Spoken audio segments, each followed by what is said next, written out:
In this lesson, we will learn about the central limit theorem. This theorem tells us that for a population with any distribution, the distribution of the sample means approaches a normal distribution as the sample size increases. The procedure in this section forms the foundation for estimating population parameters and hypothesis testing.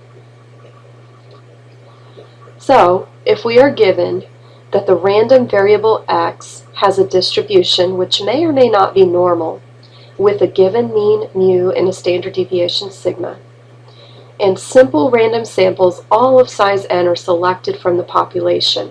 So the samples are selected so that all possible samples of the same size n have the same chance of being selected.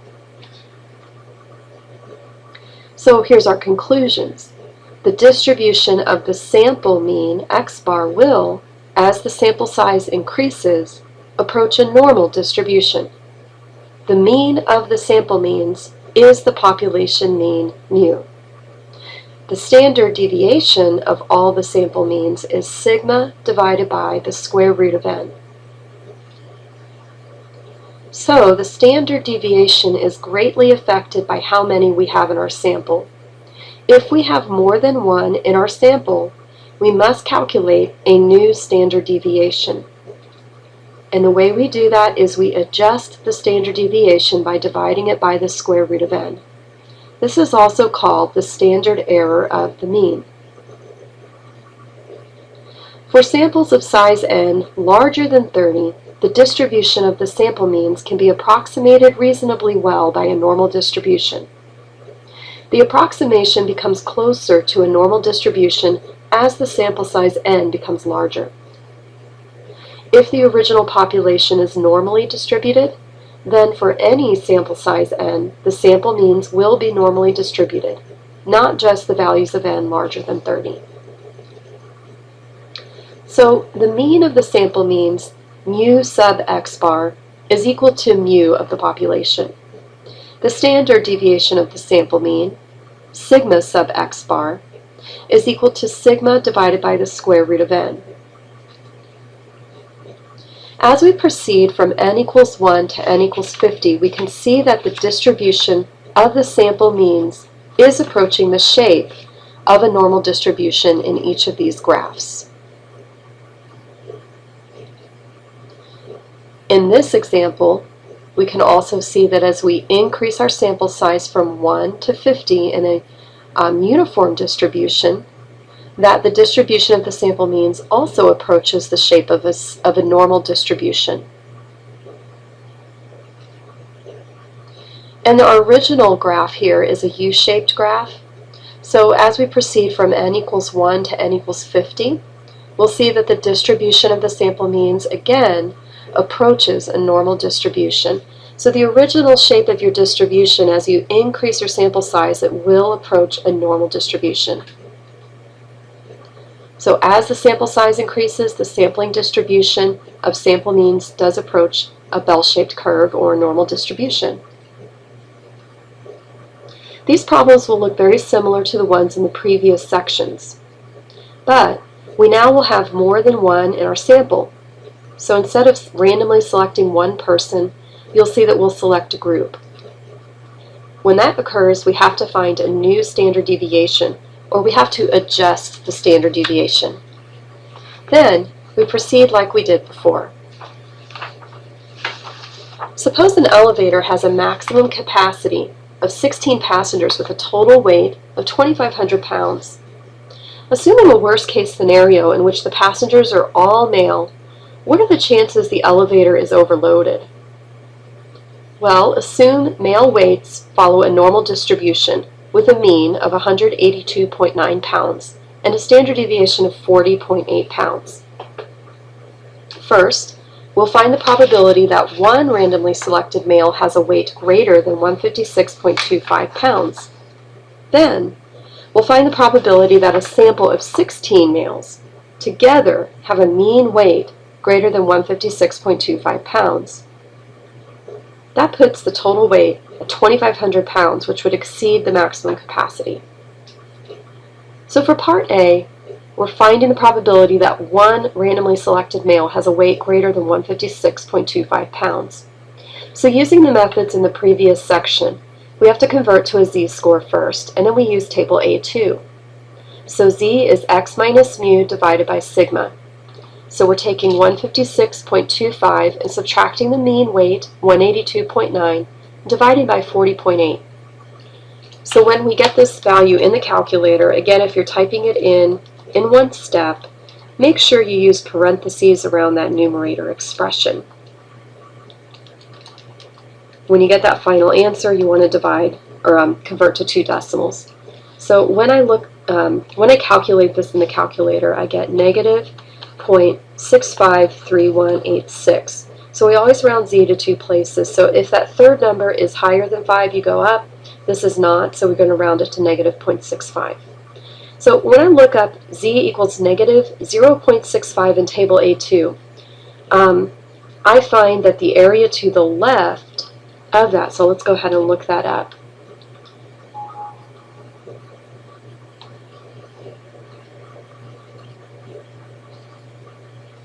Okay, so negative 0.65. So make sure you're not looking, at negative 0.65, but it's 0.65. All right, so I'm on this particular row, and then I want to go to the column that has the 5 in the hundredths place. So I want to go down and join that together. So I get 0.2578. Okay, so let's go back to the PowerPoint. And so I have 0.2578 is my area to the left. So I do have a picture as well of negative 0.65. Okay, so here's 0, so negative 0.65, and I want to find a weight greater than, so I'm shading to the right. So area to the left was the 0.2575. So I want to subtract that from 1 to find area to the right. So that's where they got the 0.7422. So always subtract from 1 if you want to know right side area. So that would be the probability that one randomly selected male has a mean weight greater than 156.25 pounds. So now, if we select a group of 16 males, what's the probability that their mean weight is greater than 156.25 pounds? So the distribution of male weights is normal, so the sample mean will also be normal, so we get to keep the same sample mean as the population mean, so that doesn't change. But we have to adjust sigma when we have a selection of a group. So we adjust it by dividing it by the square root of n. So 40.8 divided by the square root of 16 is 10.2. So then when I convert to z, I have 156.25 minus 182.9, and I'm dividing that by 10.2. Okay, so I don't divide by the original sigma here. All right, so round your z to 2 places, you get negative 2.61. When you look that up in table A2, it gives you area to the left, so subtract that from 1 to get your area to the right.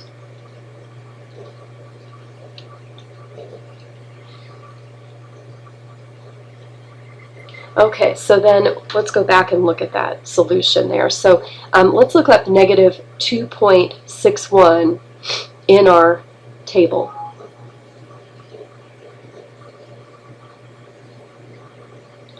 Okay, so negative 2.61 would be right here, 0.0045.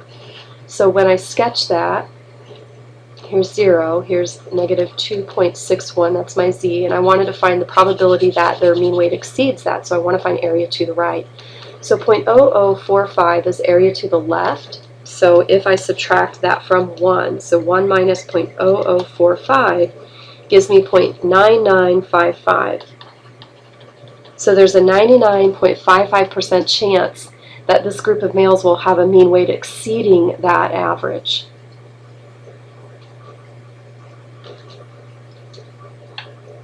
So while there's a 0.7432 probability that any given male, so any single male, will weigh more than 156.25 pounds, we found there is a 0.9955 probability that 16 males together will have a mean weight of 156.25 pounds or greater. And so generally you don't just have one person on the elevator, you have multiple people. So if the elevator is filled to capacity with all males, there's a good chance that the safe weight capacity will be exceeded. Let's try another example.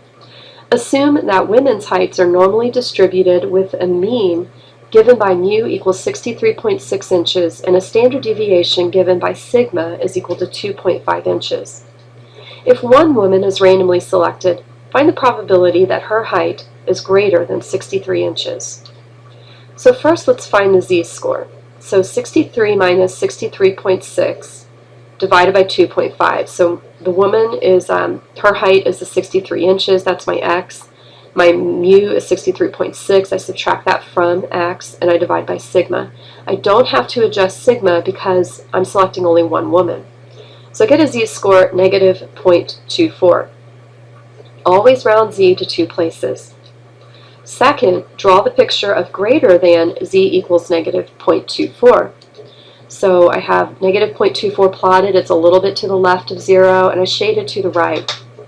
When I look up negative 0.24 in my table, I get area to the left is 0.4052. So I want to find area to the right. That requires me to subtract that from 1.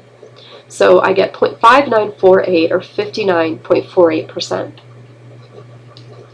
So in this situation, now let's look at the probability if 100 women are randomly selected, their group mean height is greater than 63 inches. So first of all, we get to use the same original mean. So we get to use mu equals 63.6. But we have to adjust the standard deviation. So we divide the standard deviation by the square root of n. N is the number of people that you are selecting. So 2.5 divided by the square root of 100 is 0.250. That's going to be the denominator of my conversion z formula. So z equals 63 minus 63.6 divided by 0.250. And that equals negative 2.4. So if we round that to two places, it would be negative 2.40. Now let's draw the picture of greater than negative 2.40. So notice that I have a greater area under the curve now because my z position has really changed. It's at negative 2.4. And I need to look that up and remember that it gives me cumulative area to the left. So when I look that up in table A2, I get 0.0082 area to the left. So area to the right is 1 minus that, or 0.9918. So there's a 99.18% that this group of 100 women will exceed that mean weight. Here's another example. Engineers must consider the breadths of male heads when designing motorcycle helmets. Men have head breadths that are normally distributed with a mean of 6 inches and a standard deviation of 1 inch. If one male is randomly selected, find the probability that his head breadth is less than 6.2 inches. So let's find the z-score first since this is not a standard normal distribution. So we have our x is 6.2, that's the one male. We want to find the probability that he's less than that. So I subtract the mean from that and I get to keep the original standard deviation because I'm only selecting one. Okay, so when I type that in I get 0.2, always round z to two places, so that would be 0.20. Draw the picture of less than that. So 0.2 is to the right of 0, so I'm finding area less than that or to the left. The table entry, when I look that up in my table A2, is 0.5793. Now here I don't subtract it from 1 because I want to find area to the left. So there's a 57.93% chance that one male will have a head breadth less than 6.2 inches. So now the Safeguard Helmet Company plans an initial production run of 100 helmets. Find the probability that 100 randomly selected men will have a mean head breadth less than 6.2 inches. So we get to use the original mean of 6.0, but we do have to adjust the standard deviation for the sample. So we divide sigma by the square root of n. Since we're producing 100 helmets, we want to divide by the square root of 100. So my sigma gets adjusted to 0.1. Now let's find the z-score. Z is 6.2 minus 6 divided by 0.1. Always round z to two places, so we have 2.00. Now draw a picture showing less than 2.00. When you get a z, look it up in your table. So I did, and I get 0.9772, and that's cumulative area to the left, and that does match the probability I'm searching for. So there's a 97.72% chance that a group of 100 men will have a head breadth less than that value. So the production manager sees that result, and he reasons that all helmets should be made for men with head breadths less than 6.2 inches because they would fit all but a few men. So what is wrong with that reasoning? Well, probabilities concerning means do not necessarily apply to individuals. So part A is more relevant because they manufacture these helmets to be worn by one person at a time. So that indicates that the proportion of men with head breadths greater than 6.2 inches is 1 minus that probability from part A, 0.5793 or 0.4207. So there's a 42.07% chance that one man will have a head breadth greater than 6.2 inches.